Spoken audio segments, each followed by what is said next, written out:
Procurement process flow is another area heavily tested on the PMP exam. In this video, I will lay out the overall process flow, right from when the idea of outsourcing is conceived to when the contract is wrapped up.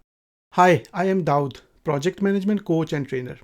If this is your first time seeing one of my videos, do take a look at the channel, and if you find value, please consider subscribing. Thank you. Contracting out all or part of the project work is a common practice. The procurement process seems straightforward that you hire a seller, the seller performs the work, and you pay the seller.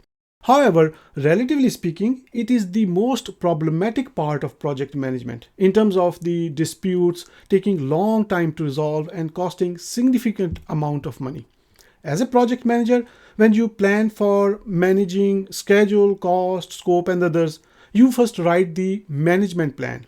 In procurement management, that is not what you do. The first step is you decide whether you want to engage a seller or not.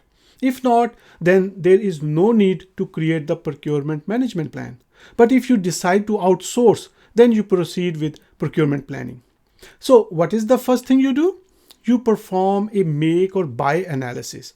Do it in-house or ask a seller to do it.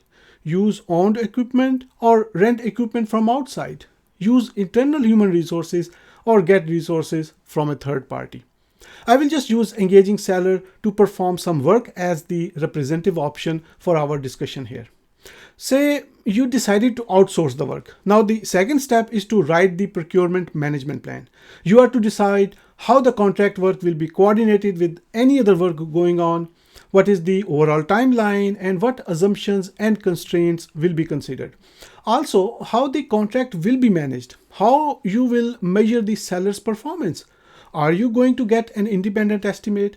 Will you be using any pre-qualified sellers list? And other information and decisions related to expected engagement. Third step is to decide your procurement strategy. It is a decision of how you will engage the seller and what will be the delivery method. Also, what type of contract you wish to enter into, a fixed price, cost reimbursable, or time and material.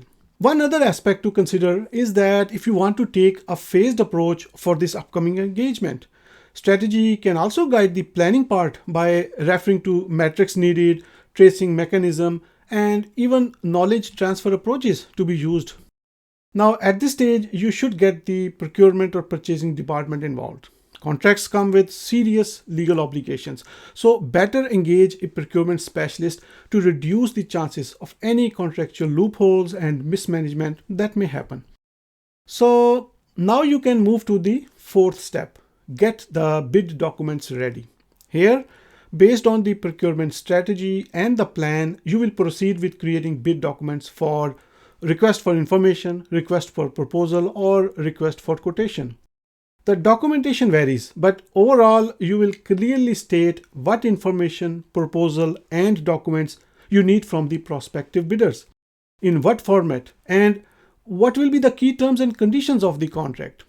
Now, you must also list the work you want the seller to do. That will be the procurement statement of work. You got to make it as detailed as possible. Why? Because you want to make sure the prospective sellers are fully aware of what they have to do. That is how they will be able to submit realistic bids. Statement of work includes many other pieces of information. As I said, the whole objective is to ensure seller knows what is to be done. Another artifact you need to prepare is the source selection criteria. That is, how are you going to select the best bidder among many good bids? So at this stage, you are ready to move to the next step, which is the fifth step. You will now invite parties to bid for the work. This can be sending an invite to the pre-qualified sellers list, if that is what you decided as per your procurement management plan, or you may decide to go public and put advertisement out through various channels. Your objective will be to make sure more and more parties are reached so that you receive bids from qualified sellers and improve the chances of engaging a seller that has a high likelihood of success. During this time, prospective sellers will explore the opportunity. They will obtain the bid documents you created earlier so that they can prepare the bids accordingly. Of course, they may have questions about the work. the bidding process, terms and conditions, and other aspects. You can send responses to the questions to all the sellers. I mean, question was raised by one seller, but you send answer to all to ensure they all understand well. In cases where there is too much vagueness, you may hold a bidder conference, invite the interested parties, and answer questions live, face to face, or in a web conference. Once the bids are submitted, you move to the sixth step, which is to evaluate the bids and award the contract. So here, you will evaluate submitted bids according to the source selection criteria you set earlier. Typically, you will use some sort of scoring and shortlist the bidders to a few, or maybe one clearly stands out. Say you have 3 bidders shortlisted. You may ask for more information or invite them to present their approach. Ultimately, you want to get one finalist, the party with whom you will negotiate the management of contract, the payment terms, and roles and responsibilities. This step ends when you sign the contract with the seller. Now comes the 7th step, controlling the procurement. It is all about managing the contract, tracking the seller's work, and paying the seller as per the agreement. This is the step which, if not managed well, can create many problems and disagreements. A close collaboration with the sellers is essential. In some cases, like an agile or hybrid project, that collab can be on a daily basis. So, you will measure the performance of the work completed by the seller.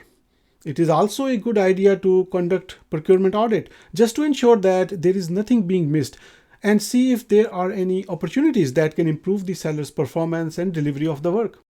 Now, it is entirely possible and happens in many cases that there will be disagreement between the buyer and the seller. So if you end up in such a scenario, first try to negotiate to resolve the dispute. If this does not work, then get some third party to mediate and try to resolve it. Most disagreements are resolved by this time, but sometimes the dispute is big, like large amount of money is involved. Then you may end up in arbitration or litigation, but that is for another video. You just focus on amicable resolution of the conflict. Now, all this, managing contract, tracking progress, paying invoices, and resolving conflict will continue until the work is complete. So the 8th step, which is the last step, is closing a procurement. You may not get into serious legal issue if you never close a project and just abandon it at the end. But contracts are legally binding. So you need to take proper steps to formally close the contract and make sure that both you, the buyer, and the seller are released from any obligation. How will you do that? Receive all the deliverables and the work completed or half completed.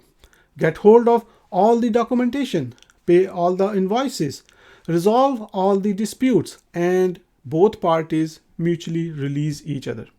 Sometimes you may be in a situation to cancel the contract mid-flight, but even in that case, you still got to do all the things I just mentioned. This in a nutshell is project procurement management process flow. Good luck with the PMP exam and thanks for watching.